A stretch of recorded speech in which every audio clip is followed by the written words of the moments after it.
दोस्तों, हमारे धर्म ग्रंथों में इतनी खास बातें लिखी गई है कि हम उन्हें एक बार सही से पढ़ या समझ ले तो हमारा जीवन सभी दुखों और कष्टों से मुक्त हो जाएगा। इसी क्रम में हम आपके लिए एक खास प्रसंग लेकर आए हैं। दोस्तों, वीडियो शुरू करने से पहले आपसे अनुरोध है कि वीडियो पूरा जरूर देखिए। आधा ज्ञान अंधकार की ओर ले जाता है। हम आपके लिए सनातन धर्म से जुड़े रहस्य लेकर आते हैं। तो दोस्तों, हमारे चैनल को सब्सक्राइब करें और सनातन धर्म का हिस्सा बने। चलिए वीडियो शुरू करते हैं। रामायण के अनुसार महावीर हनुमान जब सीता जी की खोज में लंका पहुंचे थे, वहां की शोभा और माया देखकर उन्हें बड़ा अचरज हो रहा था। पहली बात तो ये थी कि लंका नगरी में बिना आज्ञा लिए बाहर से कोई प्रवेश कर ही नहीं सकता था, लेकिन हनुमान जी सफल हो गए। फिर जब उन्होंने सूक्ष्म रूप धरकर लंका में सीता जी को ढूंढना शुरू किया तो लंका इतनी बड़ी और भव्य थी कि इधर उधर फिरते हुए हनुमान भ्रमित होने लगे। उन्होंने रावण के महल का कोना कोना छान मारा, लेकिन उन्हें सीता जी नहीं दिखी।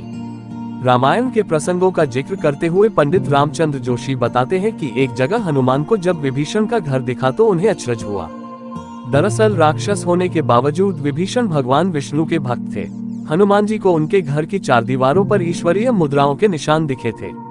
तब विभीषण हनुमान दोनों मिलते हैं।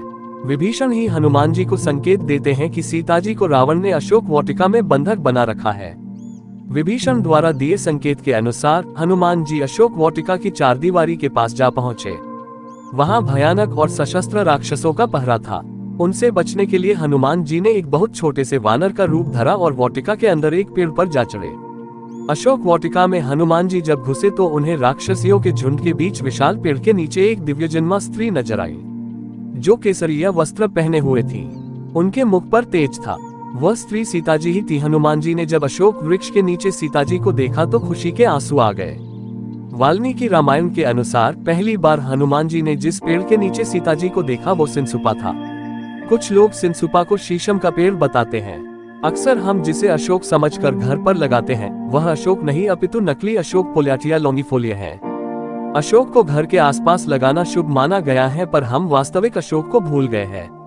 अशोक को सीता अशोक भी कहा जाता है। यह अशोक वही वृक्ष है जिसका नाम रामायण में अशोक वाटिका से जुड़ा है, जहां माता सीता को रखा गया था।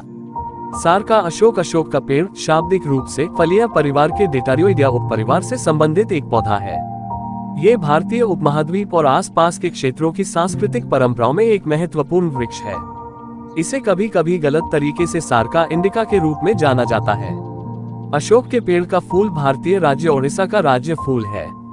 ऐसा कहा जाता है कि जिस पेड़ के नीचे बैठने से शोक नहीं होता, उसे अशोक कहते हैं, अर्थात जो स्त्रियों के सारे शोकों को दूर करने की शक्ति रखता है, वही अशोक है। अशोक के वृक्ष के संबंध में एक अन्य कथा भी जुड़ती है, जिसमें बताया गया है कि अशोक वृक्ष की उत्पत्ति रुद्राक्ष की तरह ही भगवान शिव के अश्रु यानी उनके आंसू से हुई थी।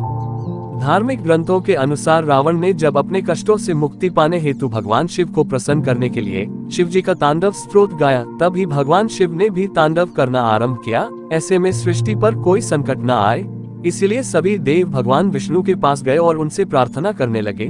तभी उस समय भगवान शिव की आंखों से दो आंसू गिरते हैं। एक आंसू से रुद्राक्ष की उत्पत्ति होती है तो दूसरे आंसू से अशोक वृक्ष की।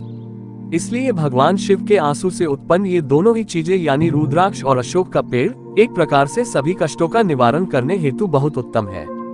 अशोक वृक्ष वास्तु अनुसार बहुत ही शुभ और सकारात्मक ऊर्जा से भरपूर वृक्ष माना गया है। इस वृक्ष को यदि घर के उत्तर दिशा में लगाया जाए तो ये घर की नकारात्मकता को दूर करता है।